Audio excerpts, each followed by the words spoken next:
Welcome aboard. Happy final synth friends of 2022. Welcome in. Welcome to the stream. We have the Buchla being warmed down. And we're going to welcome Todd Barton in a minute. We're just going to make sure that you can hear us and that everything is going well with our stream so far before we bring in our friend. So welcome in. Oh, hey. Thanks, Danielle, for being here. So Danielle set up some commands for us to use tonight for the stream, right? So amazing. I love the Todd Pod one. That's my favorite. And then guest. Okay. Exactly, crawl space. I saw this guy on TikTok who was like, the bees are letting me know that there's not a blizzard. And I was like, I trust the bees. Oh, I spilled some wine. I gotta be careful. Oopsie. Careful with the wine around your gear, guys. Yeah, I'm really glad you made it. A very merry bomb cyclone, Ilya, to all who celebrate. Thank you, Helper Monkey. Welcome in. How's it going? How's everyone doing? Use an emote to express how you feel about this time of year, or how you feel about it right now, specifically. I am here for that. So I'm so glad that we could be here today for the final stream of 2022. We were on the fence about when we should start our break for the end of the year because we are taking a couple weeks off, and we were kind of like, should we do this last stream? Should we not? And then when Todd said he could do it, we were like, well, obviously it's on. Let's do this. So we're happy that it all worked out and we get to celebrate because the timing again is so perfect because we just released the podcast. So let's throw a Todd pod in the chat. We just released our final episode of the podcast for the year also. So thank you to everyone who supports that whole experience with your enthusiasm, your interest, and your links that you send us and all the stuff to support our research from the club, the group. And the episode was super amazing because, thank you, Obama Sweet Man, because we did our normal sort of recap of what the topic is about. And this was BB and Louis Barron who did the score for Forbidden Planet, which we watched on our last movie night. And then we also did a conversation with Todd Barton, who we're going to have on stream today, where we specifically talked about his experiences with BB Barron and just his experience with the famed Krell patch and like his experience of using Buchla and tape and these things that are really specific to the stuff that we're into. So it was an amazing conversation that we got to have. And I'm so glad we were able to get it out in time for everyone's long drives and travel plans for the holidays, or just staying home and being, kind of doing something out of the ordinary and just hanging out and listening to a podcast about BB and Louis Barron. So that link is there. It'll take you to all our episodes, but the first one at the top is going to be our newest, BB and Louis Barron with Todd. Hayes is here. Welcome in, Hayes. Happy Marys. Hey, Mr. X. Welcome, welcome. Powder Unit 1, welcome in. I'm glad you can make it.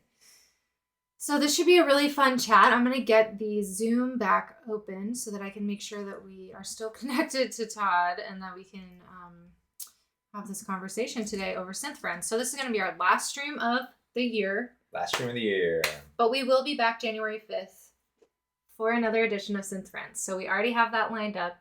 We'll have to confirm, it's weird to transition from one year to the next. So we'll just make sure everything's going to actually happen before we announce it. But we do have a plan for a couple streams already planned for the new year. So Synth Friends continues in the new year, just so you know. You heard it here first. The list of people we had been connecting with got so long that it moved itself into 2023. So January and February are stacked. It's going to be hot. Stealthy multitaskers, exactly. I know you are.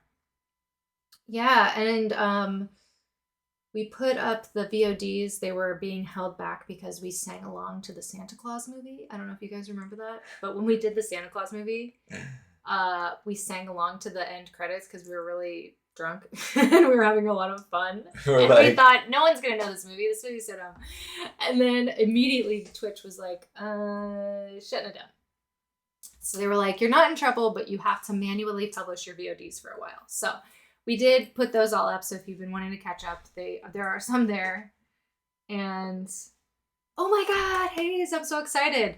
Weather permitting, bomb cyclones permitting. I'm really excited for you to get your mug. Somebody just told me yesterday that they just got theirs. So I feel like things are looking up for you, Hayes. In the mug department. In the mug department. All right, let me get Todd on before I get to start getting too in the sauce here.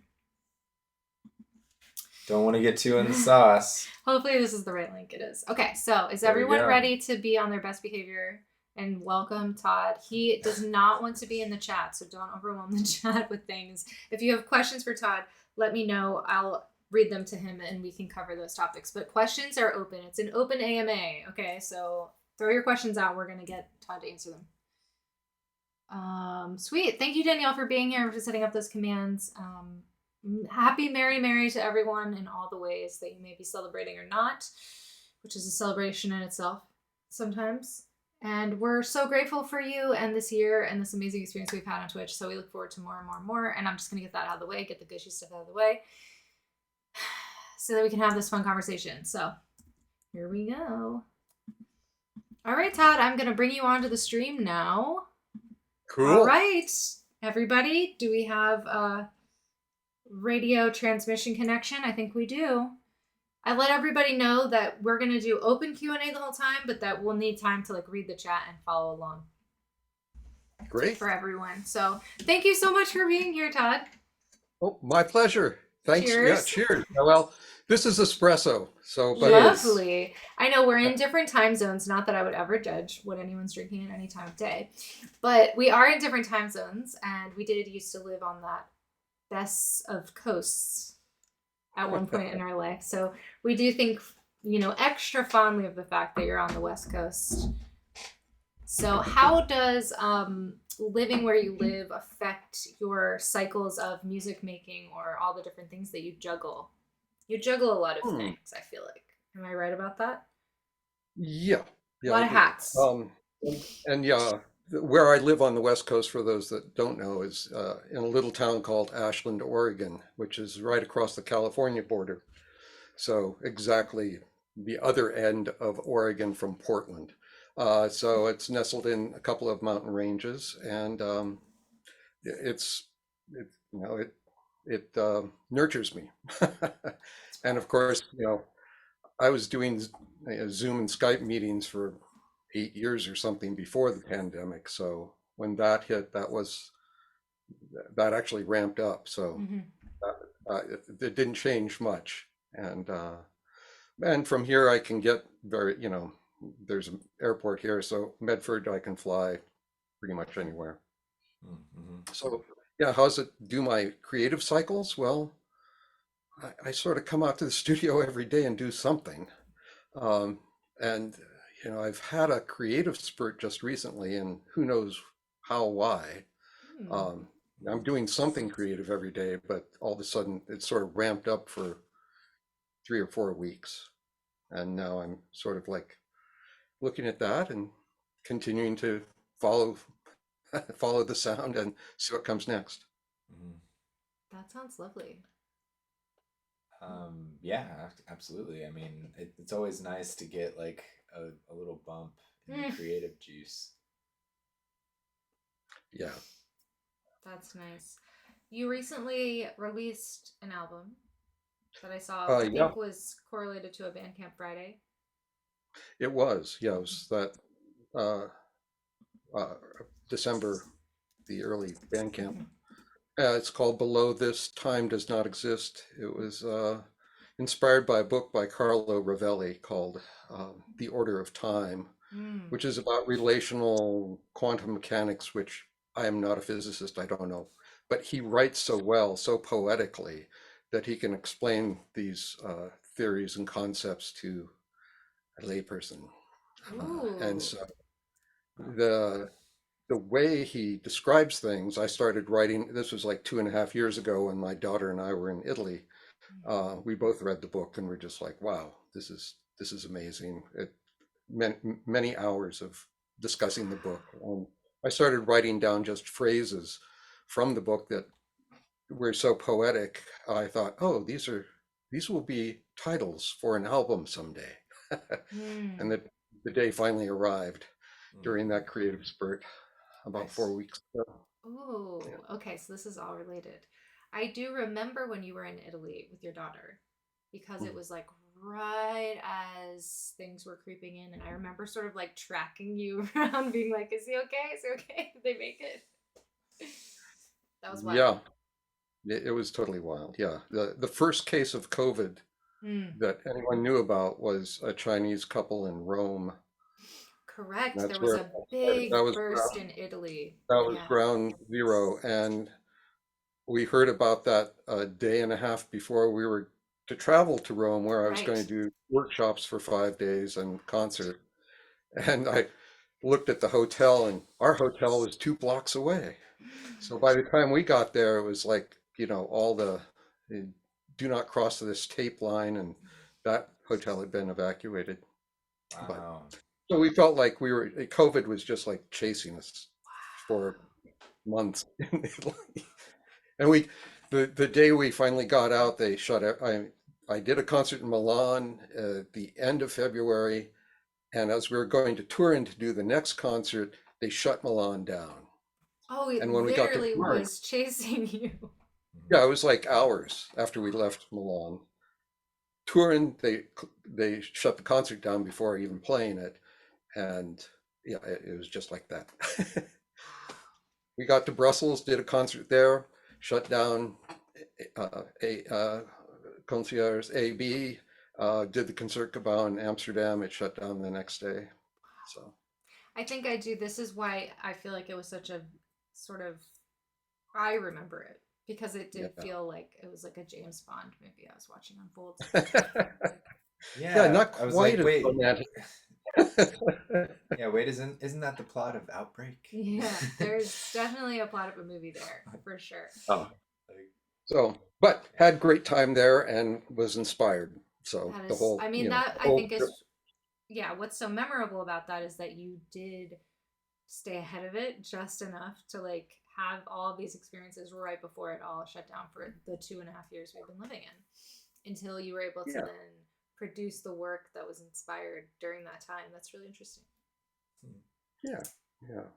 Very We good. had Sarah Bell Reed on, and she spoke a lot about her research into time and how it affects, like, her studies about time affecting her music making and themes and approaches. Yeah. Yeah, in fact, So, her whole opera sort of mm-hmm, is revolving around that she's working on. mm-hmm, Yeah, yeah. Different time spaces, time frames. mm-hmm, Yeah, exactly. Exactly. So the thread, though, also would be that she also uses Buchla. I see you've got Buchla in the background here. A little treat for us, a little visual treat, and maybe even sonically a treat for the stream. Um, yeah, so we could nerd out a little bit over Buchla, our shared love of Buchla, and you could maybe share a little bit about your first experiences with it and why you love it so much. absolutely. Yeah, my first experience was in '76 in Portland. A fellow I had just met. Uh, I had been doing early music, Renaissance and Baroque music, Right. and this fellow was spending more and more time in that community. His name was Doug Leedy, and he had just dropped an album called In Tropical Paradise, which was on Buchla's and I think a Moog. And he had a Buchla music easel that Don had given him.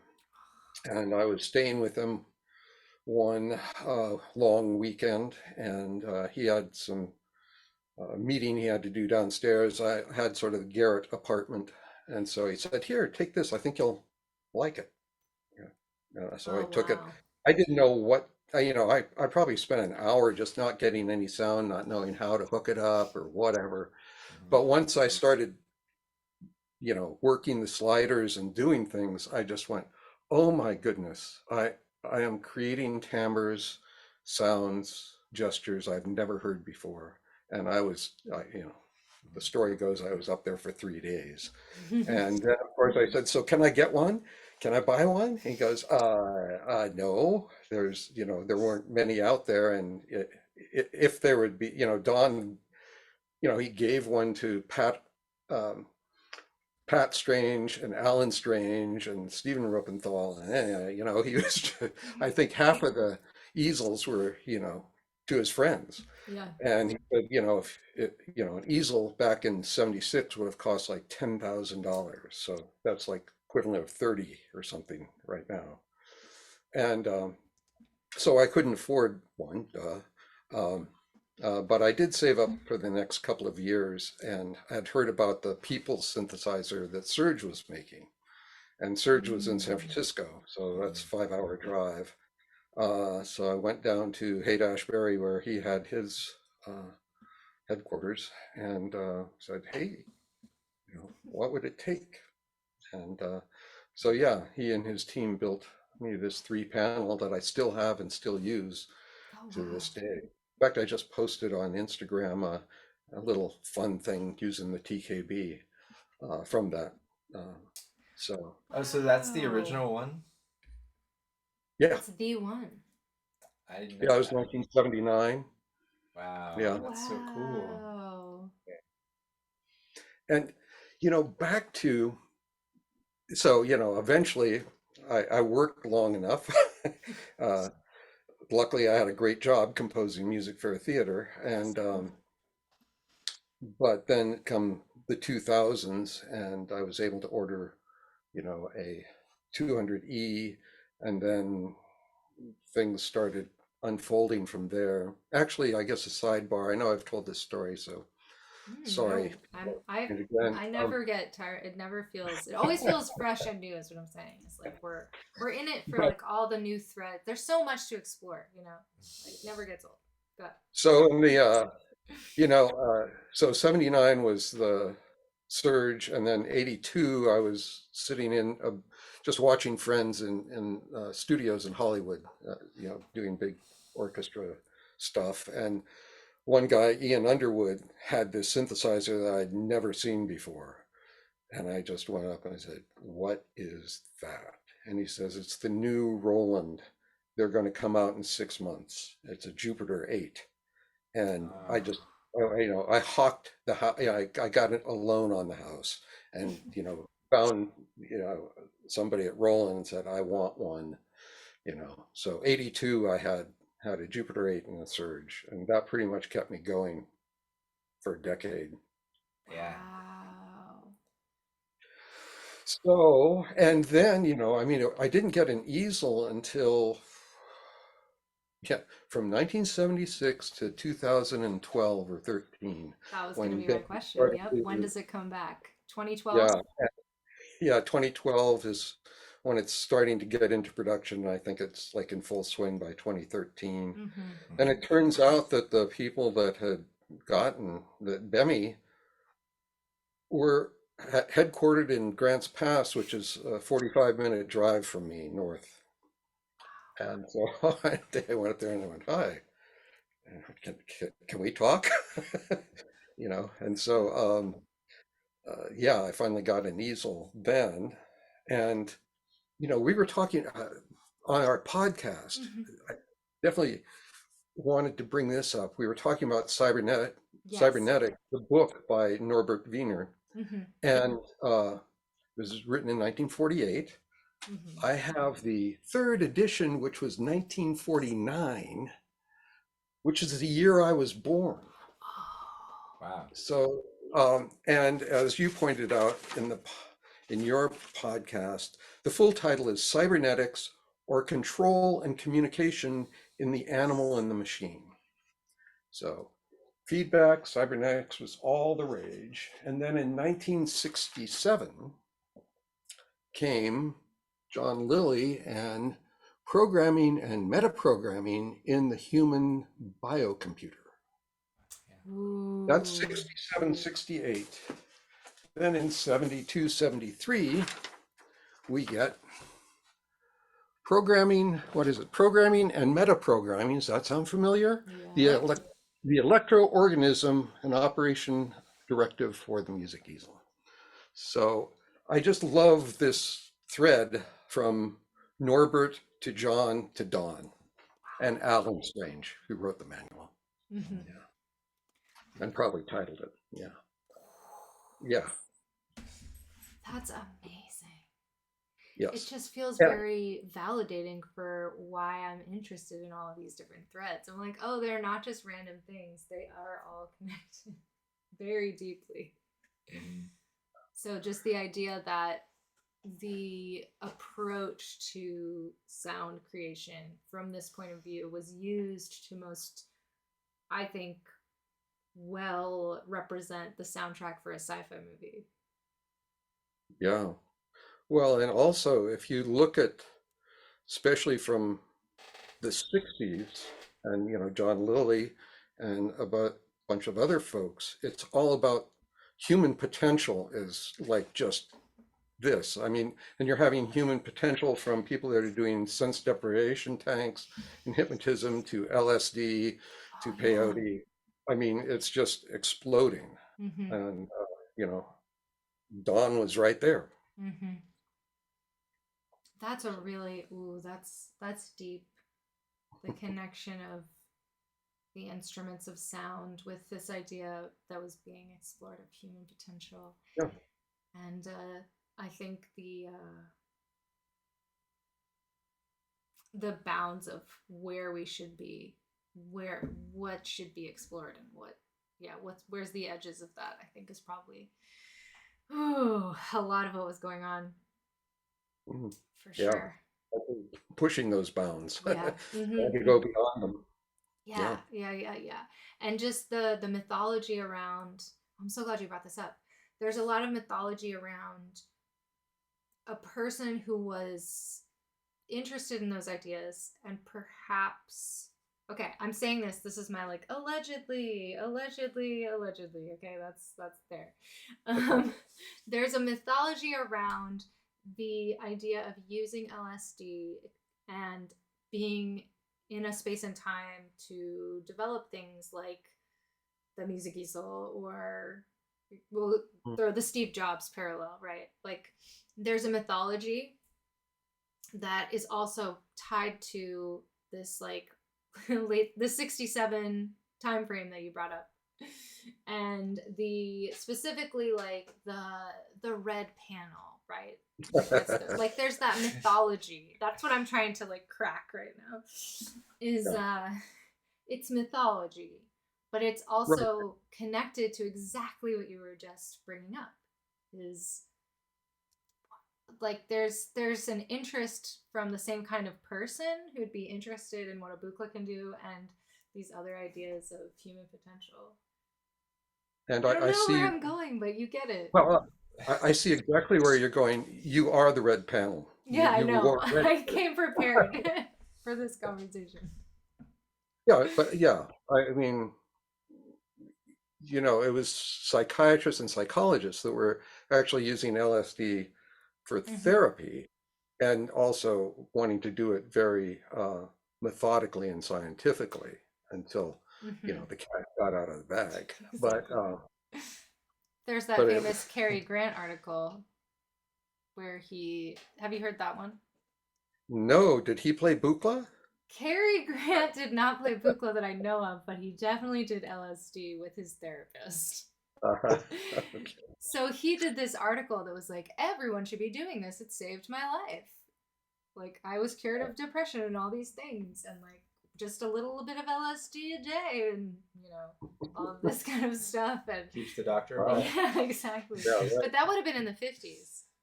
Yeah, yeah. So I So think I'm right I about guess, that. Anyone in the chat can call me out if I'm wrong, but I'm pretty sure I read that. It could be part of a myth, but I think it's true. It ties into what you were saying, is that it was that way at first. whoops, upside down. Whoops. I love Yeah. it.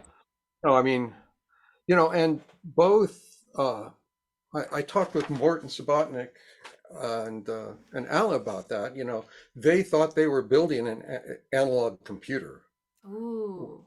because analog computers were the thing Yeah. back then in the late 50s and even into the early 60s. Mhm. And in fact, there was a computer company called Donner out of Berkeley. And if you look at, they had a suitcase analog computer that had tubes, Oh my uh, god. big honking suitcase, but it had banana jacks and switches. And it's like, oh my goodness. I mean, once I saw that, it was like, oh, it was it was not only in the air, it was like, you know, it was right there in Berkeley. Oh, for Yeah. sure. Yeah. Wow. So Yeah, definitely definitely a lot of really interesting energy all in the same physical location. Did you spend a good bit of time in Northern California back in the day? I grew up in the Bay Area, Oh, so in San Francisco Bay Area. But I was in Contra Costa County in a little town called Orinda. I was born in Richmond, but so I Mm. would be going into Berkeley a lot Mm-hmm. during the 60s when I was a teenager. Sadly, I did not know about the Tape Music Center Oh, I would have yeah. been in my early teens, would have loved that.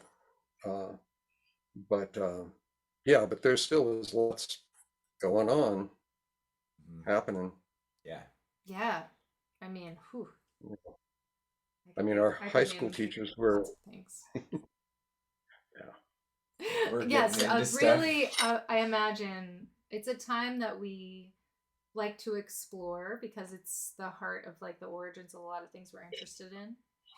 And there is Mhm. really there's no end to this well of things we find inspiring from that era. It was really, we talk about a spark, right? 60s had Yeah, that spark vibe. Yes, yes, yes. totally. Celluloid propaganda in the chat is saying Buchla has the Alan Strange metaprogramming easel booklet on their site as a PDF. It's a good read, Oh, cool. Wow. even if you don't have an easel. Honestly, I think You talked about that, it's yeah. just worth checking out because you get a good idea of, the what Buchla's all about really from just that one module. So Well, I and recommend anybody check it out. along those lines, let me walk over here for a second. Ooh, yay.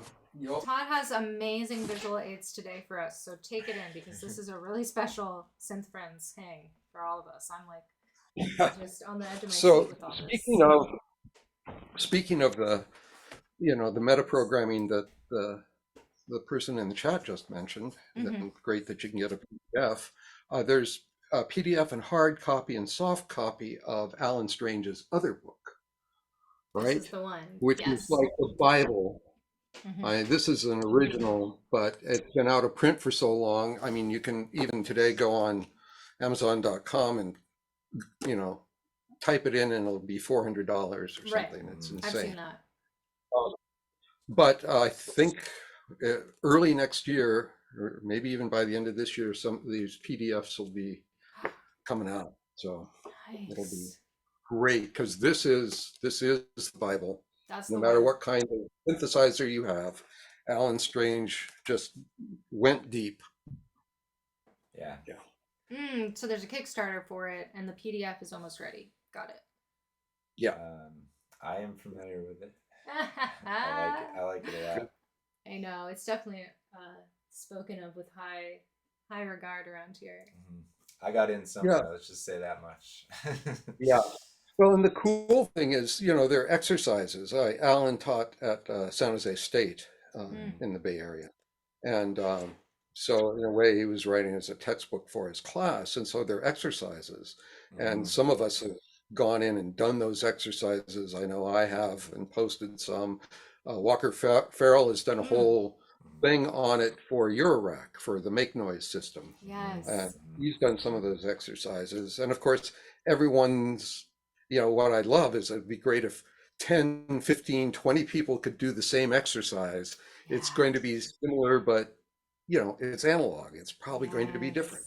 Yeah. It'd just be great to see that, Mhm. Oh hear yeah, that. we're here for that. I would love that sort of like an orchestra kind of experience.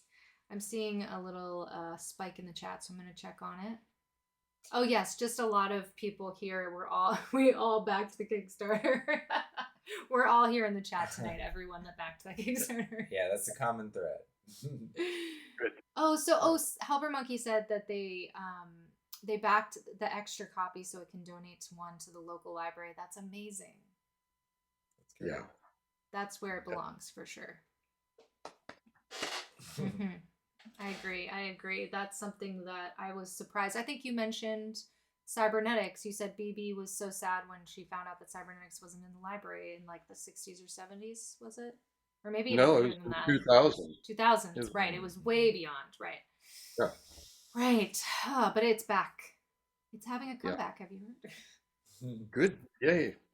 People were bringing it up a lot to us right around the time that we recorded our conversation, but I hadn't quite told anyone that we were doing it yet. But it kept coming up, and I was like, I want to talk about it, but I don't want to spoil the surprise.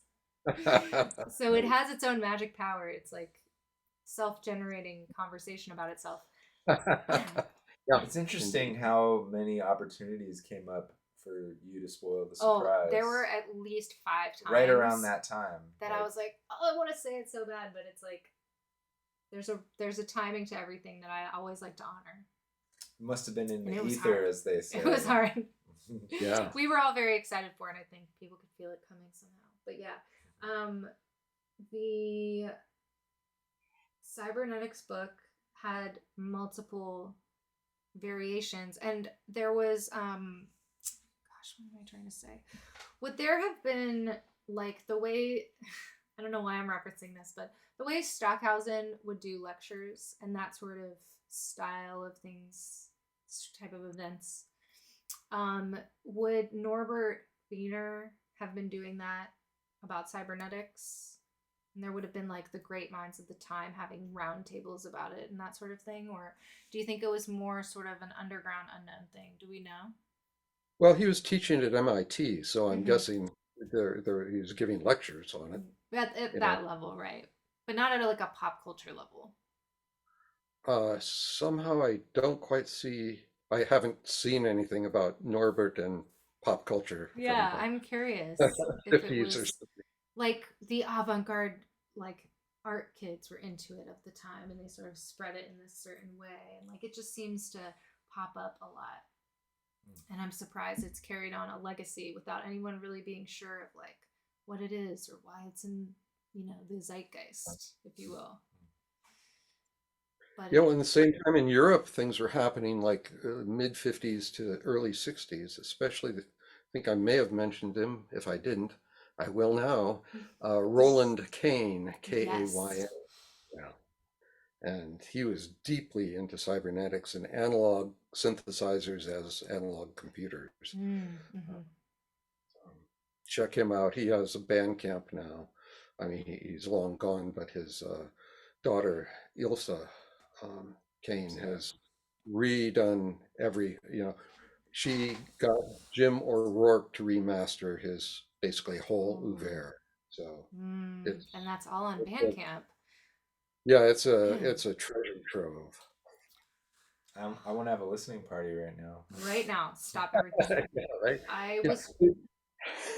His pieces are usually from 2 to 6 hours long, so get some exactly. We're going for 6 hours on this stream, so I think that really works.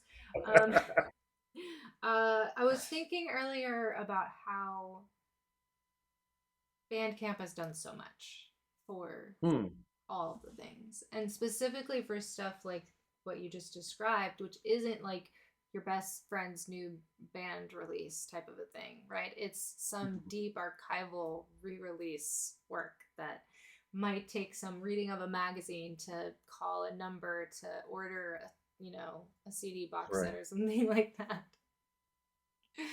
So Bandcamp is like just I mean it's a really obvious thing to say, but it's just something I'm like really taking stock of how powerful that platform is. Yeah. Bandcamp's probably my favorite place to buy music these days. YouTube, I was actually posting about this today on my own personal Facebook page. Ooh, how rare. I know, very rare, and that's why I remembered. But I usually use like a combination of Discord for like research and then like YouTube if I'm actually trying to listen to something from very specific from the past, because like you just can't find everything anywhere. Do you mean else. Discogs or you said Discord? Oh, I meant Discogs. You meant Discogs. Yeah, okay. Sorry. Discogs for research, YouTube for the listening itself. Thank you. Yeah. I just thought that might be what you meant. And then, Bandcamp, I would say, is my favorite place to actually just go purchase, music. Just like hang out in there and you find I can just shop around, and find things pretty easily.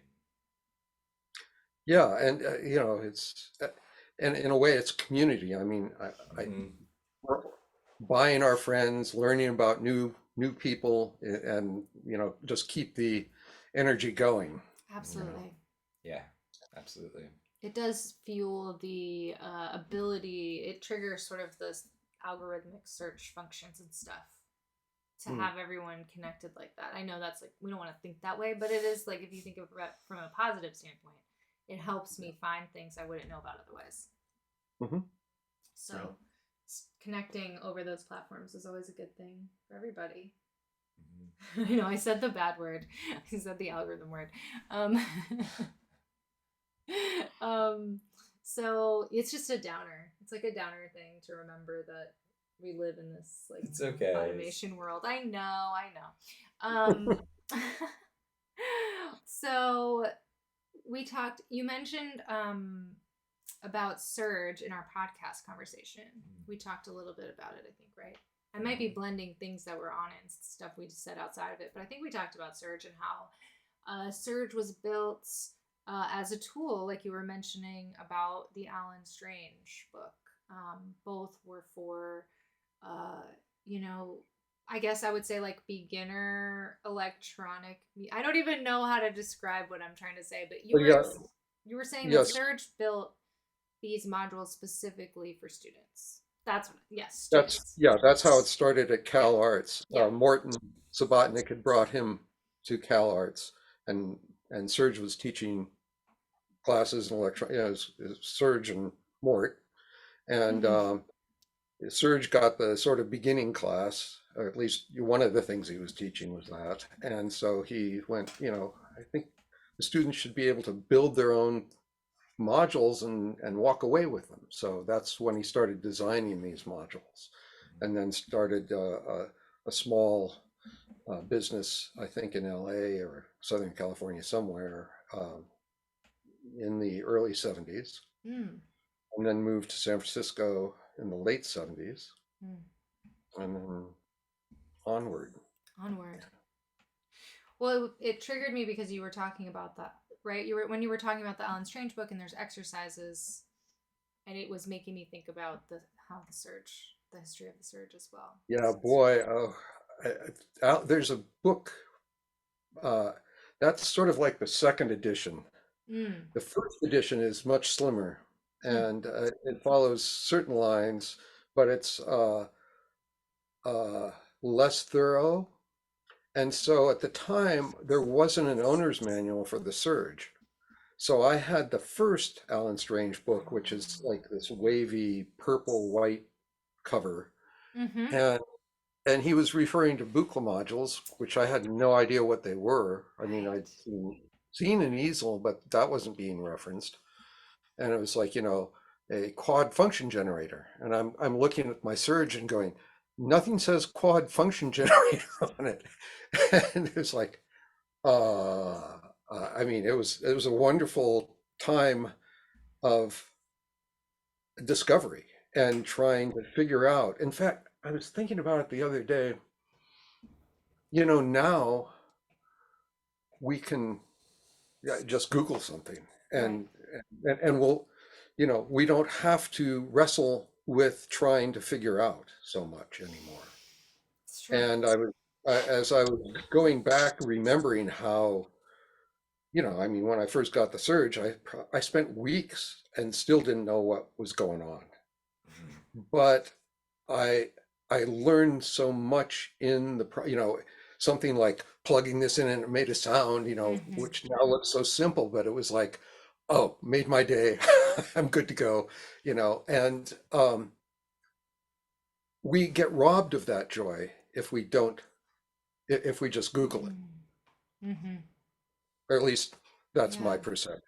No, I think that's true, and it's like it robs you of the experience too because your experiential knowledge is, I would imagine, stored somewhere totally different than Hmm. reading logic knowledge, and is going to elicit a different what like kind of building block for you than Yeah, just reading about something. Mhm. yeah. It's like the reading and then the interpretation and the experience and then the feedback you're getting from that There experience. you go. Well, now we're back to the bicameral brain, which book came out in the 70s, Mm-hmm. right? Which is left brain, right brain, and what do we do logic and what do we do intuitively? Mm-hmm. And you know, I can't quite remember, but Morton Subotnick for his last concert did something about, if we do, I'm probably going to get this not exactly right, but hopefully we can all fill in the blanks. There you go. It's if we go. do do do do do do do do. That's all left brain. It's rhythmic. It's in a grid. Mm-hmm. It's it's consistent. As soon as we go do do do do do, it flips over. I mean, they've looked at this. It flips over to right brain because it's doing something sort of more curvilinear. And so that just like it's like okay, yeah. We're as composers, musicians, performers, we're working in that liminal space, going back and forth. I don't know what this all means, but I think about it a lot more No, than I this used is exactly okay. This is going to be great because I have been playing with this idea for a couple weeks now, and I talk at Gus about it, and he's very kind to just listen to me babble. But I've been playing around with this idea. Might be too much, but what you're talking about is something that's binary, but that the sort of indescribableness of the liminal holding of both spaces that creates a third thing. to. And it's almost like the binary things exist in this almost fluid, sort of indescribable thing. And that's what I think that life is, basically. Well, The universe you know, is the binary, like ones and zeros, ons and offs, right? Logic and reason and all these things. But that it's just a code, right? It's just code, like computer code, ones and zeros, binary, on and off. you know, the other language for that comes from the Taoists from 2,500 years ago, Right. which is we know the yin yang, right? Yes. Is positive, negative, light, dark, blah blah blah blah blah. But what you're talking about, holding both, the entire symbol is called Wu Qi. So it is, and yin yang is not on off. Mm-hmm. It referred to the sun going over a mountain. Oh. So in the morning it's light, and as it goes over the mountain, it gets dark.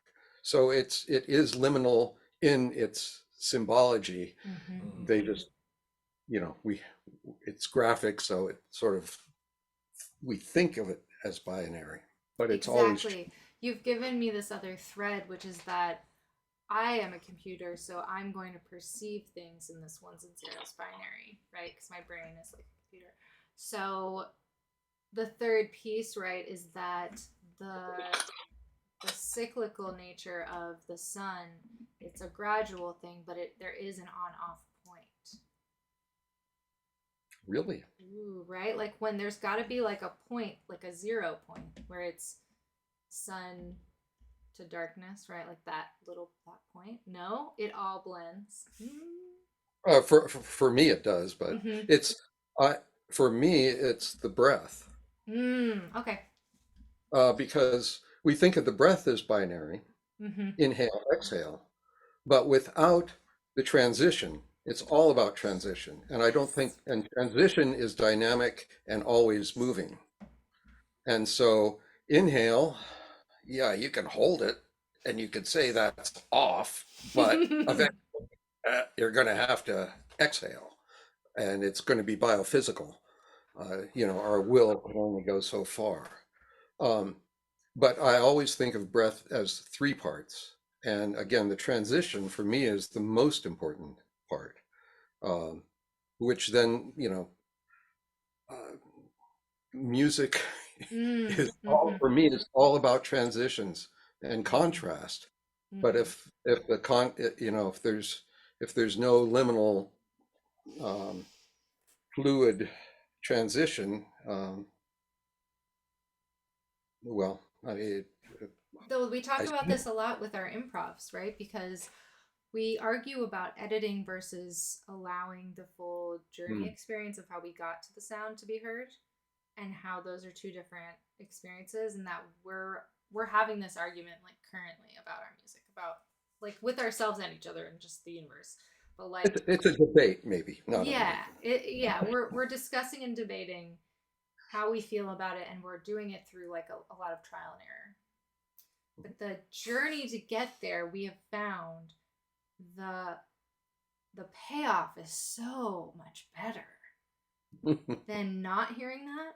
But that's asking a lot of a listener too. Sometimes I think I might be putting that there, but I do feel like that's part of my debate.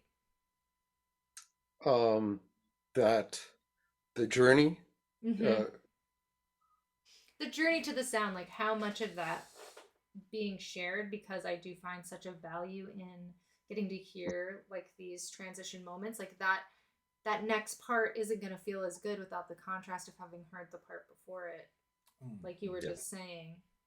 yeah. So that's sort of the the the artistry, I guess, the sculpting of not just the sound but also the song or the piece, Hmm. Yeah. which It is just I sort of makes agree. an open-ended thought I have. when I think a lot about making music improvisationally, Mm-hmm. as opposed to doing it, the DAW way, which I did a Well, it lot goes back to your when I logic first started grid. making it. Mm-hmm. Um, the idea of making music that way again, going back to that, sounds so archaic and just why would I do it? Why would I want to do it? How that it wouldn't even feel like I was making something. You know what I mean? The way that improvisation, like you're just sort of So playing it that out versus and improv. you're like playing. Time is sort of like you're you're working with and around in and around time, as part of your experience When in you're improvising. in creating the music in Mm-hmm. real time. Well, that takes And me so back. the idea of like sitting there and thinking like, okay, I'm gonna make some 16th patterns on the kick, on the hi-hat, like I don't know, just that process of like pecking, around with like a MIDI sequencer, like just seems like, why did we even go through a phase of it being done that way, sort of thing. Like I start to feel like really like how could I, like why would I even have wanted to do that, or who sold me on that idea in the first place? Oh, okay, we're having a real moment. Yeah, I mean they're they're all valid. Sure. Um, Yeah. That's what I was uh, thinking. I'm sure you but have yeah, again, your own. I come from the camp of improvisation, and so for me, it's discovery in contrast to control or dictating. Uh, that's probably making it a little harsh, No, but I but love how you know, concise that is. It's like a nice little package of exactly what we're trying to say in a much more straightforward way. I mean, it's very similar that, if like writing music on, a staff is your Right, style, or right. your gift, or your preferred way of doing it, doing a MIDI sequencer and pecking around, with the piano rolls, very similar to that in a lot of ways. So, you know, I get it. I Well, just it like, for uses me, I guess what I meant to say was for me personally, yeah, I yeah, can't really imagine myself like going back to that. And I've tried a few times and like I feel like it's gone really a lot worse than I expected it to. Like I'm like, man, I hate doing this now. And I used to kind of be able to tolerate it. But I was young and also like exploring, all the different gotta try it methods out. at the time, so I'm glad you were able to process through get that. through that. That was a lot. I've been and I think quiet, so part of it, I know, working with a lot of my students and clients online, is just working with the modular changes the way you hear and feel sound. Yeah, yeah. It And ruins you. Yeah. well, yeah, it's like I remember this came from two or three different sources over a few years of um, clients or students that played guitar, for most of their life, and then got into modular. And about, I don't know, some 6 months in, some a year in, said, I hadn't picked up the guitar for 6 months or a year, and when I picked it up, I heard different things than I ever heard, and I could play better. It's like, in a way, the modular is Pauline Oliveros in a box. It's Yes. like deep listening, Yes. and but it's again, it's a slow process. It's not something you can click on and learn.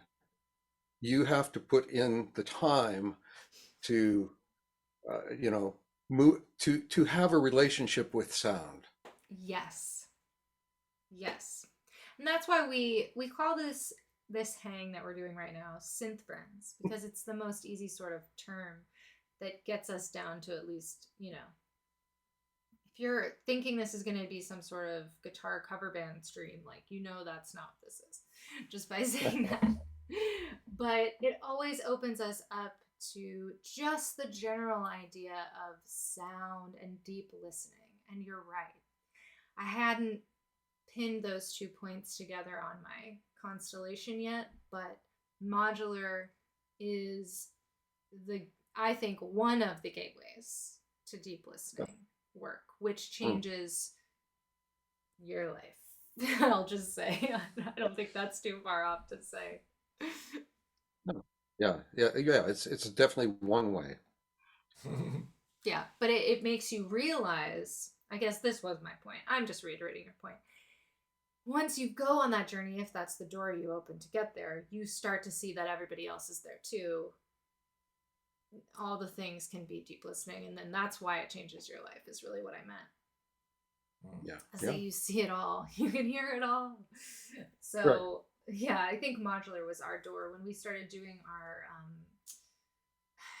as offensive as it was to people, our very minimal Buchla drone streams, because I have no idea why we started doing that, but it was around the pandemic time, so that could have something to do with it. It was just something that we could do live. It was like a challenge quickly to ourselves and easily, and without just having to like have a minimal studio setup. Yeah. Mm-hmm. Yeah, I think that was the basis for it. It was almost like we stumbled into accidentally deep listening. Like we thought we knew what we were doing, and then we were like, oh, this is so much more. And it would upset people. And that's what I found the most interesting, that they would say, like, you have that whole machine and all you're doing is this. And I always thought, like, well, you have to start somewhere. And I haven't gotten any further than this because I'm already in a deep listening trance at this point. But then it was just the challenge. I think our challenge was like no patching or something like that.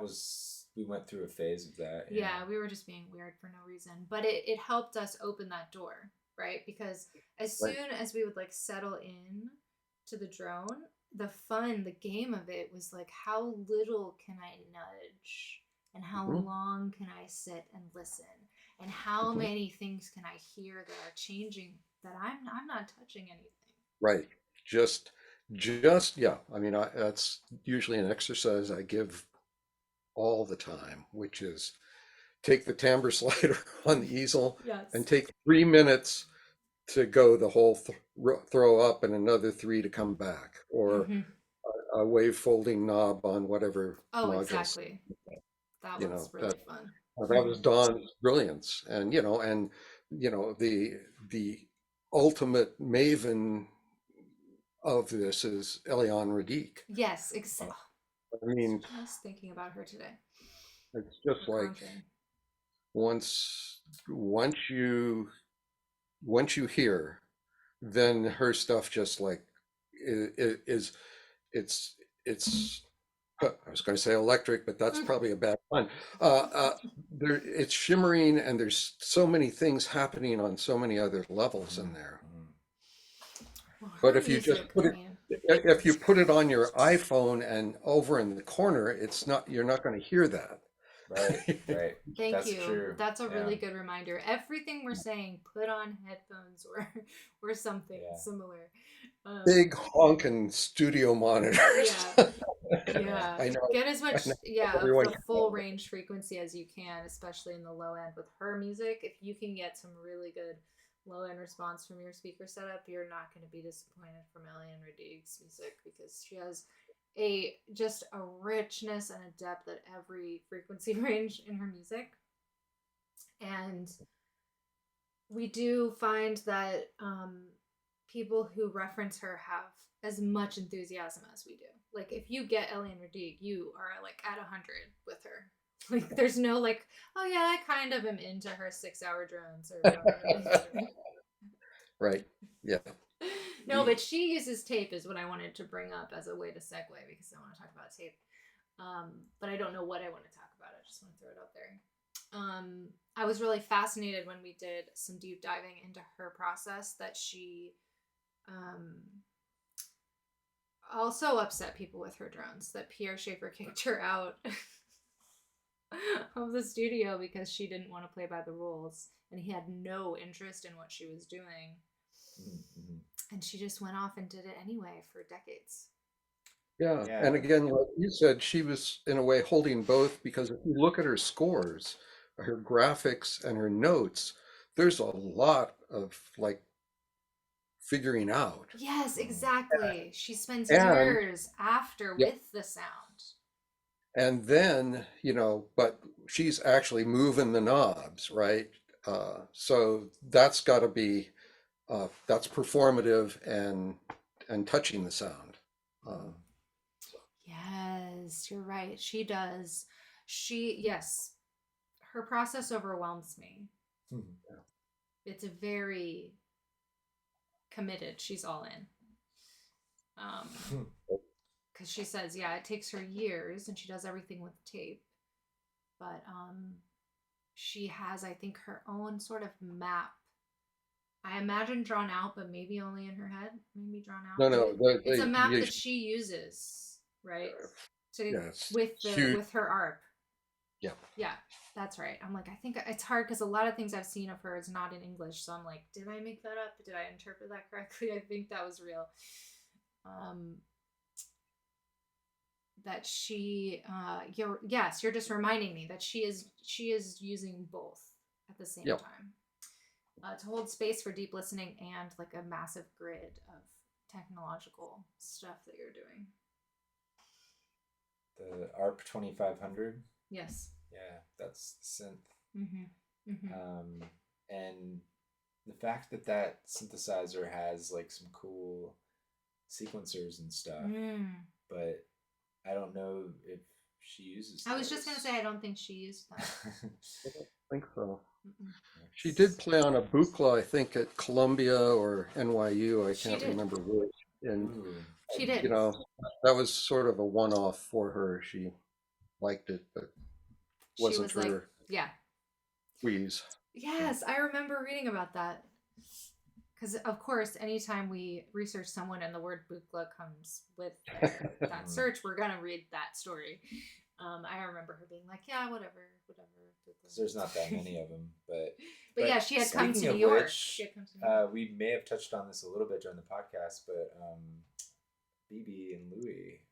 Oh, right. They said if they were going to use a synth, BB and Louie said, or maybe it was just BB.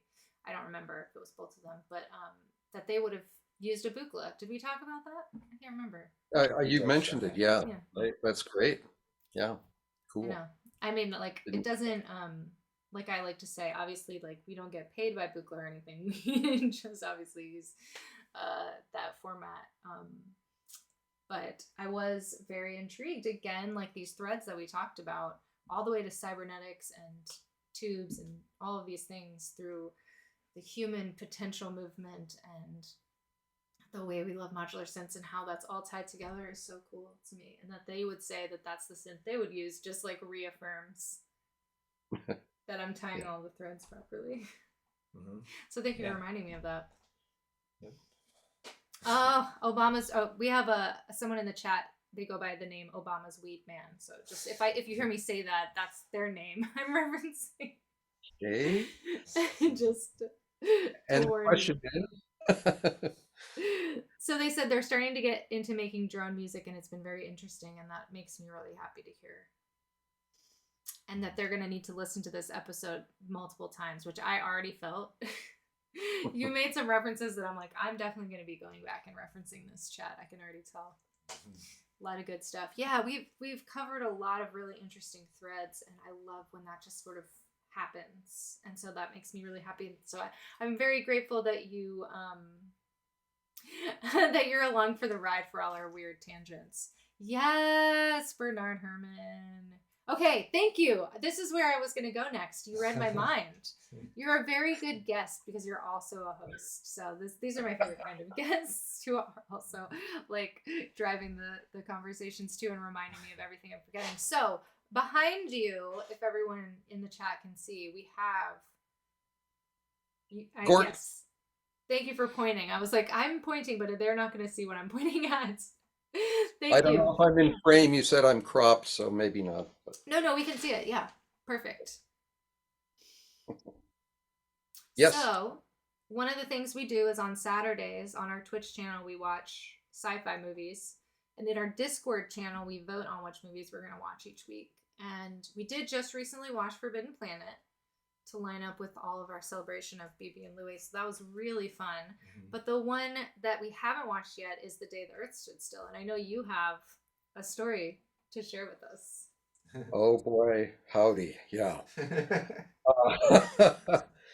I mean, that's, I think I must have seen it when it came out in 1951, actually, as a kid. I mean, I was really young, but, yeah. And then I would watch it anytime I could find it on, late night TV or whatever. And recently I belong to this group. It's Academy of Scoring Sciences. It's out of LA. They're all like film composers and orchestrators and arrangers in Hollywood and New York. I mean, these folks are just like mind-boggling. I'm just a fly on the wall. And they do deep dives into film scores. And it's like, 2 or 3 hours, and they are like picking it apart. And they have people on, it's all volunteer. They make MIDI mock-ups of these entire scores. And of course, these are full-fledged composers. So MIDI mock-ups sound like the real thing, because that's the way it has to be in Hollywood. And so then they're able to say, well, can we just hear the horns with the 2 Hammond B3 organs? What's that sound like? And we hear the electric bass with the theremin, and boom. So I just recently, a couple of years ago, they did one, and I went back in their archive, and they did this whole deep dive into Bernard Herrmann's score for The Day the Earth Stood Still, which was 1951, the heart of the Cold War, and an amazing story that I think we could all learn from now. But and then they partner with various people that then take Bernard Herrmann's chicken scratch score and turn it into a readable score, like Outer Space. And yeah, wow. So yeah, all the cues, and so you can link them up with the movie. And this is straight from Bernard Herrmann. Yep. And not some intermediary beginner piano interpretation of a song. This is the actual score. So yeah, and here's the instrumentation. This is mind-boggling. 2 theremins, horn and F. I'm reading this backwards and upside down. You're doing an amazing job because it's coming across perfectly. 3 trumpets and B flats with mutes, 3 trombones, 4 tubas and contra tuba, and timpani and a raft of percussion. Oh wow! And then we get down to electric guitar, electric violin, electric cello, and electric contrabass. And they all have big honking amps. I mean, electric guitar was not in I'm thinking 1951. 1951. Yeah. Yeah, I mean, I know they were around, but so the whole front row of this studio orchestra is two theremins, electric guitar, and all the amps are being mic'd because Herman was in radio from the 30s on Of in New York. course. He Yes. understood echo chambers and reverbs and things. And so, and the bass is a stick bass made by Rickenbacker. So it was just like, oh. And then, you used to have, yeah, I mean, in film, you have to hit frames, right? Right. Like often go to a click track. He never used a click track. He would record, he would just record, he would conduct a picture. And he would take, like, okay, we're going to have this little three people Hmm. percussion do this, and then this other one do this, but I want you to play the first one backwards. So, backwards tape and this one together, and then this one forwards and this one backwards. And then we're going to drop that in on what I'm doing. So, I mean, that was He was pretty using advanced. like tape loops or what, however you want to get He was technical. manipulating tape. He was So, manipulating tape as part of the orchestration, as yep. part of And the this is layers. 1951, and you That's figure insane. Pierre Schaeffer's 48, I Yeah, think. he is 48. That's mind So blowing. it's pretty amazing. It does You know, help there's lay the groundwork for how E.B. and Louis Barron's score to Forbidden Planet could even be possible, right? Because we had already laid some groundwork here with some really quality stuff to make it possible for all those elements to come together at their height and their peak. I mean, every element of that movie is just the top notch. Not to always bring it back to Forbidden Planet, but it's my North Star. Yeah, so wow, so that's all because you're a member of this society. yeah. I Mm-hmm. mean, I just a member to be a fly on the wall, That's but incredible. it's totally. I'm now watching Taxi Driver, and they did a whole thing on Twilight Zone. Oh So wow. Oh, that's cool. Oh, that's so cool. I can't even imagine like the insights and when I think about maybe like certain podcasts I listen to that deep dive movies and like how they have all these fun facts about like the history and actually, yeah, you so can go like to their site. I guess you'd have to Google it because I don't have the mm-hmm. URL in my head, but it's Academy of Scoring Arts, Academy of Scoring Arts. I'm and gonna write that down. they do break out like from these deep dives. They break out like really interesting specific things that are you don't have to join. You can Mm-hmm, go mm-hmm, on the mm-hmm. site and or go to their YouTube and catch some of this stuff. So, Yeah, because you'll Cool. get like instrument history and like little anecdotes about things I imagine that would be like really fun to hear and really inspiring to get deeper on that stuff. That's so cool. Thank you for sharing that. I would never have known that that existed. well, thanks for letting me share. Yeah, like we're like here for it, of course. We love that stuff. People like to associate sci-fi and theremin so intensely that one of the main conversations that came up around our Forbidden Planet stream was, can you believe there's no theremin in this? Right? Because Yeah. it's so closely associated and it makes you think of that specific sound with a UFO.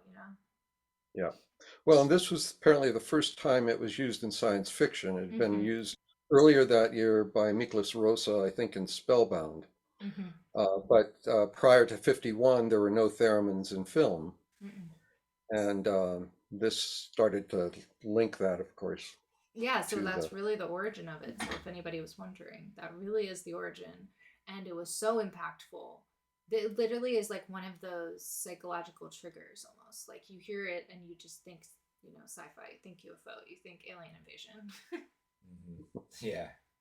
It's kind of up there with the ring mod. Yes, Ring which modulator. is what I would think of for, Forbidden Planet. Mm-hmm. Their call and response between the theremin and the ring mod. That's a cool idea. But it's really cool to see like all the different instruments because you're right, like there wouldn't have been some standard electric violin setup like we have now. Right. right? Yeah. Was it Leonard Slacken who conducts the Louisville, I think? His father was the lead violinist for the film Mm, uh, scoring, stages. mhm. And so he got to play the first electric violin Of used course. in film score, and and Leonard goes, "Oh boy, my dad would come home and just go, oh man, I don't know what's going on with this thing. It's basically a piece of wood with four strings on it, and they have it hooked up here, and but he persevered and made it work. But it must have been wild to to be one of the first. Mm-hmm. And I do love that again. It's like right, like tied to a sci-fi film that we love. Right. Right. Yeah, and there wasn't an owner's manual. There you go. Exactly. There was, he was inventing, like we do in modular, we invent our own technique Mm-hmm. as we go, because, Mm. you know, Yeah, like the technique with the theremin yeah. is something that was had to And be I'm made up. sure he had to do something different than, I mean, he clearly had chops, but I'm guessing he went, oh, well, that doesn't work. So Right. he's MacGyvering on the spot. Mm-hmm. Yes, that's the kind of cool stuff I bet those deep dives can get into. That's very cool. I love that. Yeah, I mean, I would be super interested in something like that, Oh especially yeah, if, I'm all on board for this. like, I feel like I would want to buy in on like a sci-fi block. A sci-fi package. Yeah, where of it, yeah. it's just sci-fi movies, for like, Mhm. and there's a list of Just to ones narrow that- it down. We just want to narrow it down because there's Yeah. just too much information in the world. Well, and There's it, too much to read about. There's too much and to it get ties into. in with the fact that we do these deep dive watches. It's true. You know, It would and be good to so have it that would as just like be a awesome a to backup be sort able of. to go into the score as well. Right, because when we do our live watches, we talk through the whole thing. Because it's the only way we can watch it is if we talk through Like the whole Science Fiction Theater 3000? Yeah, let's like MSC3K, exactly. And we're not as funny, but we do get to, it gives us the opportunity to kind of like look things up and like see all those different threads that we find by doing the research, but we kind of do it all live while we're watching it. So That's yeah, great. having that score piece is always something that comes up because so many of these sci-fi films, I mean, I don't want to get off on too much of a tangent, but things like there's early stuff, but then like the 70s movies have some incredible stuff going on. Like Andromeda Strain really comes to mind. And I don't know why I'm stuck on that, but I think the inspiration that people got from these 50s innovations that we're talking about that like didn't have an owner's manual and they were making it up and they were blowing things up and just like having a blast, I guess. Like still like developed into something that became its own thing in the 70s because of the technological advancements. And that's all tied to the type of sci-fi movies, that the type of sounds and like all of the way those things like evolved together. I know I'm not trying to make this a thing and prove that I had something important to say, but I feel like there's something there. Well, just the sonic soundscape of a Cold War era movie that's afraid of an alien invasion versus a 70s sci-fi movie that might be like a little slower, more panicked, more like more psychedelic, more sexual. more psychedelic and sexual. Yeah, pretty much. But there's like a lot of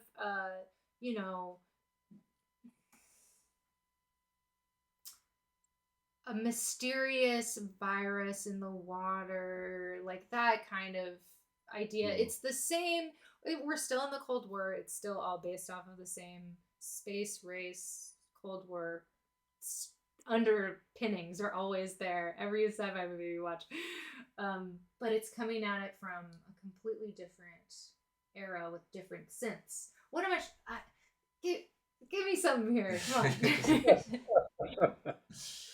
on. No virus stories again. They say in the chat. I know. Yeah, are there any more questions in the chat? I love that. That's a great. Let's throw it to the chat. I tried to get somewhere with that and I didn't land it. That was my triple axle. I fell, and we're just gonna pretend like that didn't happen. You followed the thought. I tried. I said, okay, we'll see where it goes. Maybe access virus stories, someone said. Yeah. Talk about the evolution of the synth. I have the Pro Tools TDM version of the Access Virus, and I used to actually have the hardware version a long time ago. Yes, you did. But I now have the plugin, and it's still really, really good. I mean, like, it's one of those plugins where, because it's a digital module in the first place, it doesn't really. It's pretty much a bit for bit. It's like what we were talking about before the stream started. Yeah, the Buchla plugins versus the modules, because they're digital modules. They pretty much have the bit for bit accuracy. Exactly. But yeah, that's a cool synth, Hayes, and a funny pun. The Access Virus.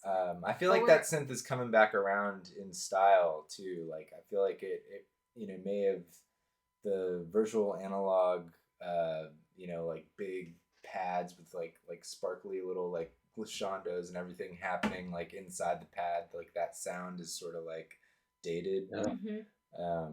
But I feel like it's coming back around. I feel like you heard it here first. I've been hearing more of that style like happening around, the Shrimp Guild and stuff. Oh, okay. We've been hearing it around our circles. Clearly. Yeah, it reminds me of Korg Wave Station too. Yeah, absolutely. That was the sort of. Was it Alex Ball who just did a Korg doc? Yeah. Do you know Alex Ball? He does the documentaries on the synths. He did an ARP one, I think, right? Korg, ARP.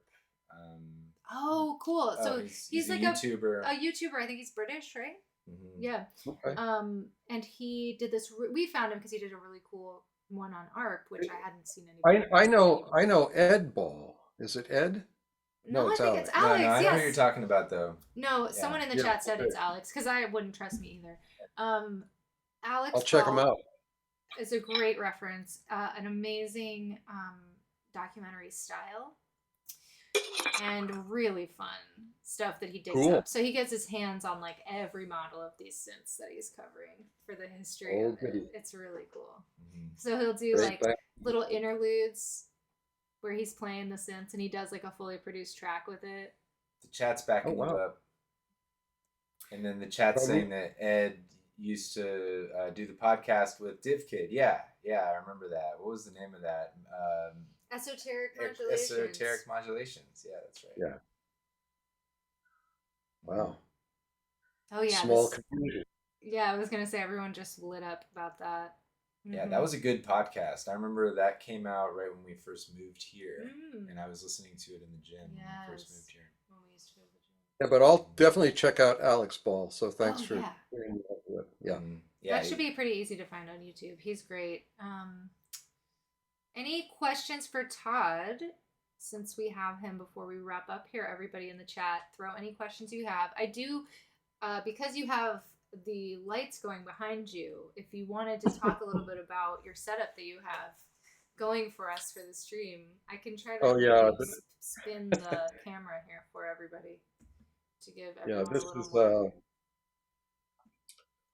more. I just threw something onto the Buchla 296E just to give us some visual lava lamp stuff. Oh yes. And it's just a simple patch, but it's being driven by you can't see this because it's laying down a 245 sequencer, and then some of the bands are being driven by function generators just in loop mode, and then of course the difference of speed, and then over here, which is off camera, is a 208C easel, and with the program card in it with one of my aleatoric Krell-like patches. So both those things are happening. Just sort of like an atmosphere thing, right? Oh, I love it. Yeah. Cool. And we're getting, everyone prepare yourselves.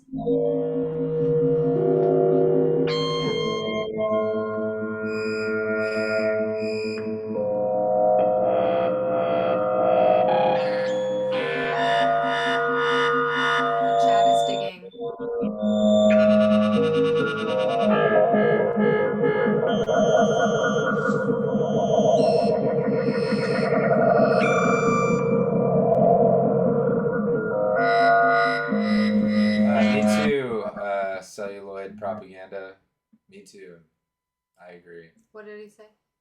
If I dive past Dive past. the ESL command in Buchla, a non-E296 is Oh. first on the list. Oh. I actually really like the E version. I take that back. I thought you were talking about the. We got distracted by the chat. The chat said that they The really E version. enjoyed that, Todd, and that Yes. there was a Oh. nice beefy tone. Yeah, nice beefy tone. Yay! No, and there's always more. Like, people never get enough Buchla information, apparently, and they're always like, ooh, talk more about the Buchla. So that was a big hit. So thank you for doing that. Sure. Let's see. So wait, what were you saying about the 296? Oh, I was completely wrong. Basically, okay. like they were saying that they want a non-E 296, yeah. which is like a clone, obviously that someone must do. Yeah, that's luckily I have both, and they're both completely, well, not completely, but quite different in response and what. Exactly. That's what I So, hear, and yeah. I feel like I would like the sound of the the original, the non-E, but I have nerdier reasons for wanting the E more because the touch screen and the fact that I don't know, I like the sound of it. I think I like the fact that it's a little more scientific, if you will, and it's like accurate, as opposed to the other one's got a little more character to it. From what I hear, I've never owned either of them. Well, I will use this moment. My daughter will be very happy because she's always telling me to plug myself. So, Yay. so my latest cassette is called Spectral, and it's a bunch of work on both. All the tracks have either the 296E or the 296 clone or both, and that's on Ultraviolet Light out of. Amazing. Yeah, I just dropped some links in the chat. So the Patreon, the Instagram, and your YouTube I put in the chat for everyone so that they can find you on their preferred platform and find all the things we're referencing, because I know everybody's going to want to hear more of your Buchla music. Because somebody said the only criticism I have of this stream is that the Buchla stopped. I'm like, I get it. Oh, okay. Background. Welcome in, Noise. And I did see a couple follows, so thank you to our new followers. I didn't quite catch that. I'm scared. Someone said they're scared of the 200E. Not sure why you'd be scared, but it's an interesting thought. Yes, someone said they're more of a Moog person, so they appreciate when there's a Buchla, to be heard or had or listened to. I guess I always have to be reminded of that it's not, everybody doesn't have a Buchla. Yeah, that is a thing. Okay, we have a question. Helper Monkey said, do you ever find yourself, when exploring and following sounds, that you reach for a specific thing you aren't using at the time? Like, because of what you're doing, it makes you go, oh, now I need, he's saying here, like a looper or something. So versus, I guess, sticking to what you have and not letting yourself get outside. Oh. I don't know. I don't want to interpret the question. Feel free. Yeah, let's see. Well, yeah, I mean, I might reach for a looper since I use that a lot in live performances. So, I mean, they're here. But like I guess it was earlier this week. Yeah, I mean, in following the sound, like I posted this, I think, I don't know if it was sort of esoteric. I thought, what if I, instead of going like a sine wave out to a frequency shifter or a ring modulator, if I first put that through a panner, and in the Buchla world, our left channel is hard, channel 1 is hard left and the 207 and 6 is hard right. And so if there's nothing over on there, then you're just getting the signal when it's on the left, and then it just lets the sine wave pass by itself. So what I did was start panning that and then sending it to a frequency shifter. So I was getting, you know, clean sound, frequency shift sound. And then I started playing with the speed of that. And Oh. then I thought, oh, well, since I have so many more mixing channels, that can just be doing that. And I could, and the other thing about Buchla is they usually have multiple audio outs on the same thing. So I took one of those and sent that to the 296 and brought that up and sculpted it, and then took another iteration of that and went to the time domain processor, which is like a delay, just to see what would happen. And I was able to, you know, sculpt what started out as just this into like a pretty amazing thing. But it's always asking the question, well, what if, you know? Mm-hmm. And, you know, half the time, what if turns out to be, well, that didn't do anything. But at least So I true. know it now. Right. Yeah. I think what I was hearing in that question too is like, okay, I've somehow I've gotten inspired about something and I'm making some sound, right? Okay. But as I'm deep listening back to it, I'm going, oh, other module, flute. I don't know. I always reach for like a recorder or like some kind of strange percussion instrument or something. So I was trying to think of what you might reach for. Maybe a tape loop. But I feel like that would be more of an origin. It wouldn't be something you'd go, you know what? I should throw a tape loop in there to see what it sounds like. It's more like, I think the question is like, do you, as you're hearing this, as you're hearing what you're creating, you can hear kind of what the sound would be that comes next almost. Oh yeah, I like Yeah. the idea of that you wouldn't be able to hear until you made those getting first inspired sounds. from one sound to the next. Yeah. Yeah. No, I totally, yeah, agree with that. And yeah, it's all part and parcel of that. You know, yeah, it, it engenders a possible sound, and you can reach for it and create it. You know, so Heck yeah. or pick up a flute, or you know, I was doing a piece a couple weeks ago, and I went, oh, you know, it needs something rhythmic, but it can't be, you know, that. And I went, it's got to be a buccal tube, right? It's a corrugated tube that you twirl around. It goes woo, woo, woo, woo, woo, and it goes through harmonics. And so I just got out a Zoom, put it on top, and just put it on and just went like that. And that became the rhythm that pulled together these two other like very pad-like layers. And you know, it had harmonics, it had rhythm, but it wasn't hard. Does that make sense? 1000%. I can imagine it. I can imagine being in that space and wanting that specific type of rhythm. It's almost as though the type of rhythm that happens when you do a lot of looping and you create layers, and then a rhythm sort of starts to appear from all of the layers and the feedbacking of things. Yeah. And the sort of everything starts to get off a little bit, and then a rhythm sort of happens, if you know what I mean. Yeah, totally.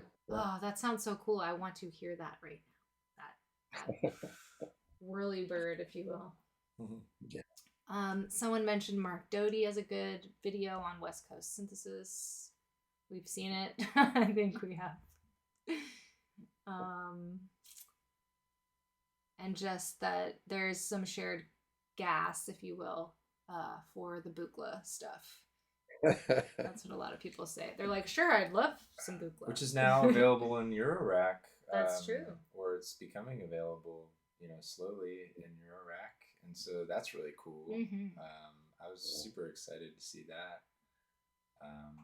And it just seems, you know, it's a little cheaper and more accessible to folks. And I'm already seeing people like just buy 2 of everything, which is like something that we would never dream of the luxury of, really. Like, I mean, at least I'm speaking for myself here.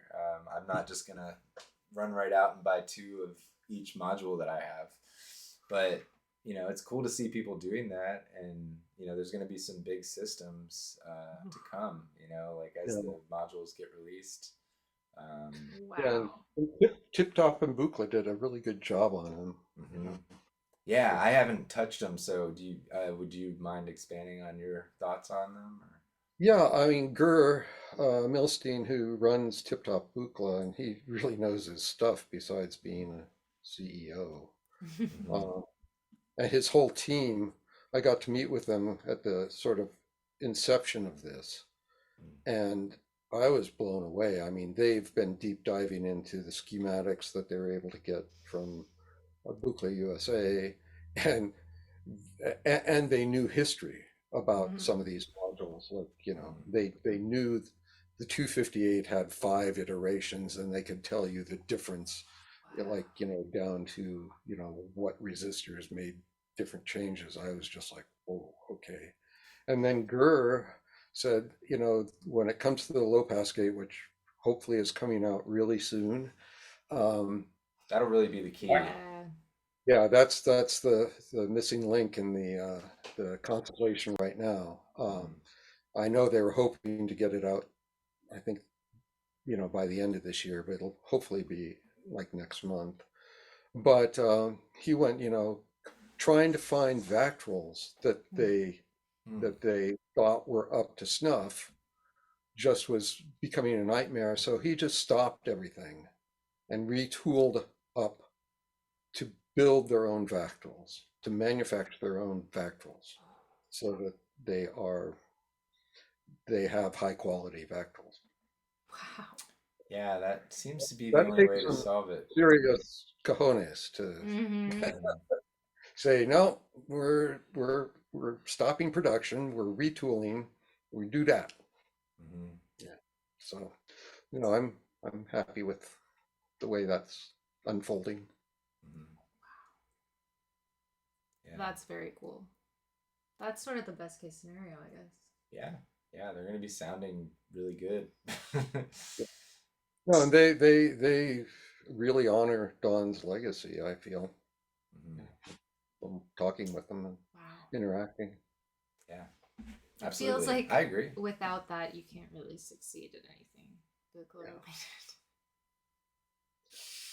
It's really part of it. Yeah, yeah, it's sort of a read the room kind of Mhm. thing. um, I I feel like we we had mentioned to ourselves before this stream like how deep into Buchla are we gonna get, because we know not everybody is gonna be on the Buchla train as much as we are, but I think this is like the perfect amount. Yeah. This was Cool. great. Good. There is not anything else coming to mind for me on my little internal checklist of things. Oh, I feel like this. I feel like we need to have like a whole nother stream where we just talk about like Ursula Le Guin and like all of Mm. that kind of stuff, like your theater work. I feel like that's like a whole other chapter that we could talk about. And there's so many other things too. But this was such a delightful conversation that was sort of like, I hope everybody got a chance to listen to the podcast episode, or at least some of it, to be able to build off of that conversation that we started around these same ideas and how they all tie together. It's very enriching for us in our research that we do for our private club, the Cosmic Tape Music Club, for the podcast and everything, but also in just our own music making process. We'll be surprised, and we shouldn't be anymore, that something that we've had a conversation about on this, on Synth Friends, or for the podcast, is like the breakthrough we needed. Ah, cool. Yay. Yeah. So thank you for being part of that in all of the ways that you have been. So extra love from the chat for Todd, because you have been a big part of all the things we've been doing this month with our podcast and our group and the stream, Synth Friends. So I really appreciate you giving so much time to us to nerd out on these things that My pleasure. we all Nothing more enjoy. fun than nerding, Yes. other than following the sound. Exactly. Second to following the sound, I would say. I appreciate that. That's amazing. Yeah, this Great. is, I mean, I feel like I am full of a renewed excitement for deep listening and for sound again. Even though Well, it never really it's goes great. away, but it's lights it Yeah. up. Yeah. It's great seeing you both, and hi to everybody that's watching. Thanks for watching. And, yeah, uh, we'll keep on and look forward to seeing you in the new year. Heck yeah. Lot of love in the chat over here that I'm Oh, seeing from everyone. So just lots of thank yous for you for being here with us. Mm-hmm. We definitely live in our own little bubble. So when you enter our like universe and you know you're so gracious with your time, we appreciate it. Yeah, amazing and fascinating is the takeaway. A They delight. just officially announced the dates for Super Booth. Oh yes, We had talked about. Super Booth well, is on the mind. We've talked about it on our Synth Friends stream here because someone who's in the chat, Wolfgang Merks, who we had on Synth Friends a couple weeks ago, is based in Germany and has been encouraging us to go to Super Booth, and so they just announced the dates. ooh, nice. Yay. Yeah. So that's in May, right? Mm-hmm. Yeah. And 11th. in January 13th, Mm. speaking of Germany, Mm. there will be a vinyl album dropping. Side one is Heinbach, and side two is me. Oh, sweet. I'm so glad this came up. Thank you for promoting yourself again. I meant to bring this up earlier because I thought about it earlier and then I forgot. Yes, you have a vinyl coming out with Heinbach, which I think is so exciting. Yeah. So everybody keep an eye out for that. So I imagine, will that be like a Bandcamp streaming drop, or is I it don't going know to if be it's just going to vinyl? stream right off the bat. I think Mhm. it's limited 300 Okay. 300 copies with I think a download code inside the Mm. vinyl. Mhm. And it's again from Ultraviolet Light, Okay, who cool. did. So the links that we shared, if people follow your Instagram or they follow your links, they're gonna find that Yeah. the pre-order or what have you. That's out. Yeah, we'll have to pick that up. That's exciting, everyone. I'm sure a lot of people here know Heinbach and are going to be excited for that too. Dozier. Our good friend Dozier in the chat. Yes. Reminding us of Sarah Bell Reed brought up the idea of like just telling people to think of a red circle and then see what music you make and how different everyone's would be. So Dozier always comes in the chat and throws red circles at us. Good. Yeah. Because they come across the screen. Yeah, so such a good chat. And hopefully, you know, our ideal scenario is that we're taking people that we've met on platforms like Instagram or even Twitch or YouTube that we haven't really met in real life, although we have met. And having these conversations with them here. And then Augustus always likes to ask. Oh, are we in fact synth friends? Abso-friggin-lutely. You know, sometimes it's really silly, but sometimes we have people on we've never met before and never spoken to, and so we say by the end of this chat we're either gonna be friends or not. So are we friends? Can we keep Well, DMing? I think the answer is yes, and we hope to take this whole synth friends thing to the next level by hopefully being able to connect with people in real life at things like Super Booth and what have you. So you know, it's just a part of life, all the threads, and real life is a pretty cool thing, and we haven't experienced that in a while, so I look forward to being able to. Yeah. Yay! Thank you so much for joining us. I did, like I said, I'll put your links one more time here in the chat. So everyone, I think you said Spectral or Spectrals. Spectral is Spectrum.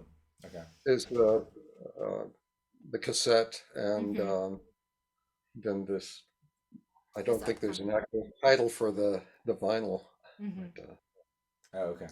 Gotcha. But you guys, everyone can follow along Todd's journeys on all the platforms, as well as, you know, join the Patreon community that he has, or just supporting these releases. Like, I know there's a lot of ways to be part of the Todd Barton universe, so we encourage you to explore and get to know it more, especially anyone who's interested in the Buchla worlds. You're going to learn a lot from Todd if you dive into what he's got to offer. Thank you. So, you know, all of the good tidings for the new year and all of that, and to you and yours, and we look forward to seeing you around. Okay. Happy holidays, everybody. Happy holidays. Happy Thank you so holidays. much. We'll see you around. Ciao. Ciao. Let me find my stream again. Hi everyone. It's just us now. I know. We wish Todd was still here forever and ever. But I think we did it. Yeah, we got everything connected. Oh my gosh, I don't know why sometimes I'll be like halfway into the stream thinking, wait, are we live? Did I do this right? Is this really happening? Am I really having this conversation with this person on a live stream right now? Pinch me, pinch me. That was one of those, right? That was so cool. So again, those are all Todd's links in the chat. Give him a big old follow. And then the Todd Pod just came out this week. That's the link to our podcast, like on our website where all the podcast episodes are. And this most recent one we did with Todd. So it was a collaboration, excuse me, with Todd, where we talked about BB and Louis Barron. And we give you a little like rundown on them before we talk to Todd so that you're going in with like, you're caught up, you're up to speed, if you will, if they're new to you. So that is up on all the podcast platforms. It's up on YouTube. It's everywhere. So you can enjoy that. Ooh, sorry for the autofocus. Over the holidays, if you're traveling, all that kind of stuff, you can listen to the podcast and get deeper into the world of all the things we love, like Buchla, retro sci-fi, tape music, early electronic music, and Todd Barton. So we hope you enjoy that. We look forward to hearing your thoughts on that podcast episode. Thank you so much for being here for our final stream of 2022 and being part of our community of weirdo synth friends, whatever we're doing here. I'm so glad that you're here with us because we're having a blast, and you're part of why we're having a blast. We're eating peppermint chocolates. We're eating peppermint chocolates. We are, like, basically, this is our last thing before we just dive headlong into, like, an apple pie, if you know what I mean. Like, I am ready to just, like, be so full and so, like, tired from being tired from doing nothing, like, over the next couple days. Like, I cannot wait to just be in that mode. But then I know after, like, a couple days, I'm gonna be like, I miss our stream, I miss our friends, I miss our Discord. So I'll be hanging out in the Discord. Make sure you join us there. Let me throw a Discord in the chat.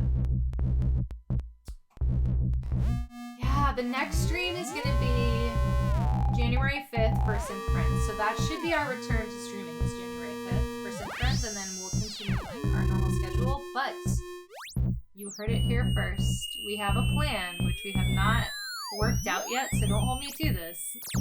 But I have a plan for a new stream that we're gonna add into our schedule. That is going to be really fun and totally different from anything else we're doing, and that's all I'm going to say. It's nothing like anything else we're doing on any of our other streams. It's completely new and different, and it's something I've been wanting to do for a long time. I didn't know where it was going to exist, but it's going to exist here. It does involve a hot tub time machine.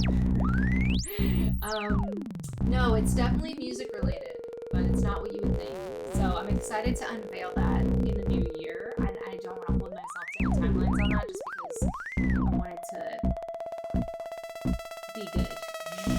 I want it to like make sense and all execute properly, so I might take a little time to set that up, but kind of be ready for something new in the new year. And then also we're working on putting our next collection of music, I guess you call it an album, I think is the word for it, album, of tape music, sci-fi tape music, not the dance music album that we're still working on, so just keep that in mind. That album is still going to take us some time to do, but we have an album of music that we've been preparing that's going to start coming out in the new year as well, and it's pretty psychedelic sci-fi stuff, so I'm pretty excited for that. So yeah, that's just to tease you a little bit for what's to come in the new year as we take a long winter's break. Wishing you like just amazing energy right now as it's the solstice, and so there's a lot of interesting energy right now. If you want to go into it, you can. If you don't, that's also fine too. But you know, whether it's a holiday you celebrate or I think we hope you have a blast during this sort of celebratory merriment time. I like to call it merriment time because it could really be a lot of things, but I think merriment is at the center of it all. So we hope you enjoy the merriment of the holiday season, and that, you know, however you are exploring that, that feels good for you, and that you have a good that as much as we're going to. So we're gonna go drink some more wine, pass out in a pile of candy to say, hooray, we did it, another year on the books. I'll try to give you guys a little Buchla.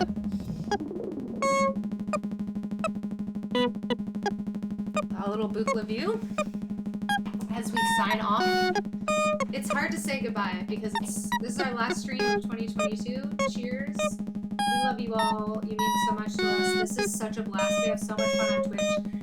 And we started this year, and so it feels like, you know, when I sign off, it's going to be the last time I ever sign in or on to Twitch for 2022. And our year of Twitch will be over. We'll be in a new year.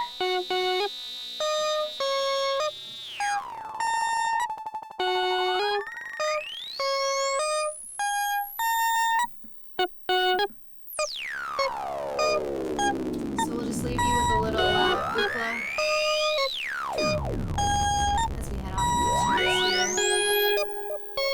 here.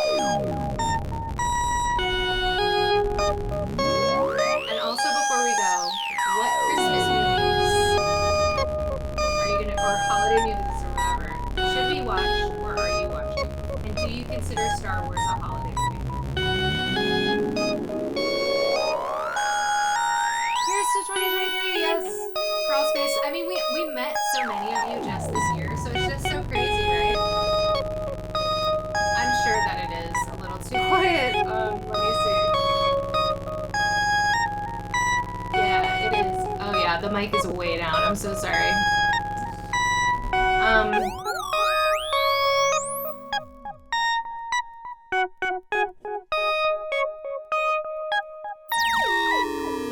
So I was just asking before we go, Gremlins, yeah, what your holiday movie is. Gremlins is so good. I haven't seen Gremlins in such a long time. I know how Gus feels about Gremlins.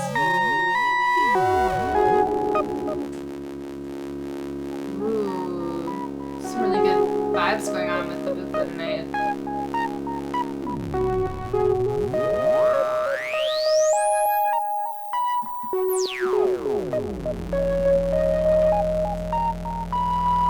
Seven Samurai.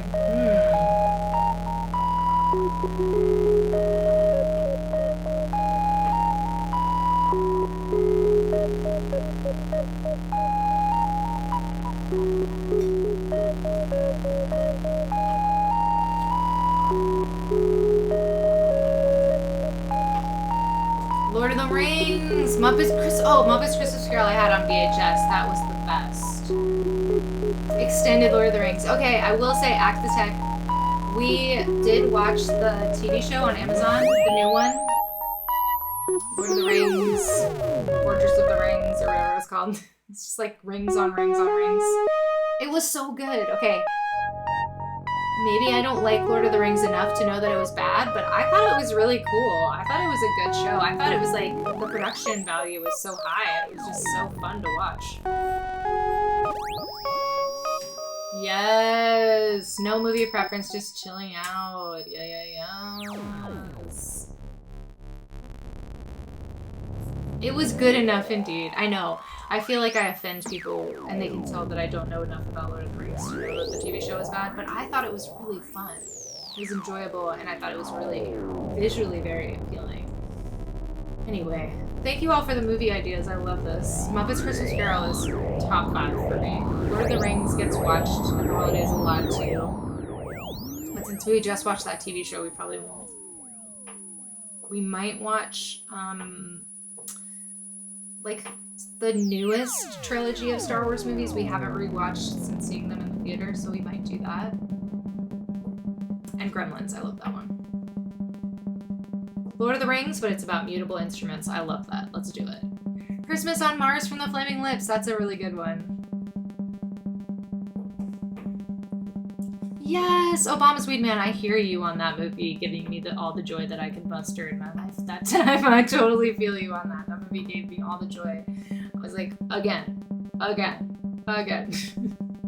was at that age where you just like get obsessed with stuff and watch it over and over and over. Aww. Anyway, I have a real fondness for just like those sort of nostalgic merriment things that you do during the holidays, like overeating and drinking and music and dancing and movies. that's really all I care about. That's what we're going to be doing. So it'll be a full schedule of movies and dancing and eating. I think we have some cinnamon rolls prepared for Christmas Day. And we're going to make some old fashions. That's true. I'm excited. All right, he's unplugging the Buchla so that I'll stop the stream. All right, we are going to That's not true. Oh, I thought you were. No, I'm actually having an issue with one of the modules. No! I was trying to fix it. That's funny. So I was going to raid into Low-Key Doom because I think Doom Fam is happening right now, right?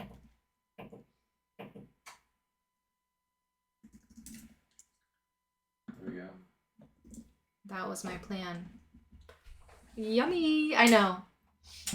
Like I said, besides music, besides like following the sound and having cool conversations, food's next. 1000% food.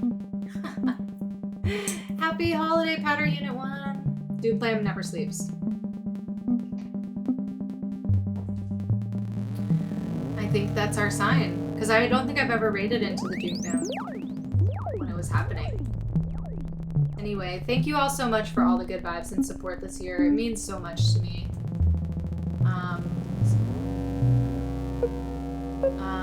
To us, I should say. And it's hard to say goodbye because we feel so honored to like get to hang out every week like we do. Cheers! The thing we do on days, exactly. Oh, this is cool. Some ambient moods. Winter solstice celebration. Lisa, that's cool. All right, I guess I'm taking it back. We're not gonna Doom Fam it. I feel like everyone's like, no.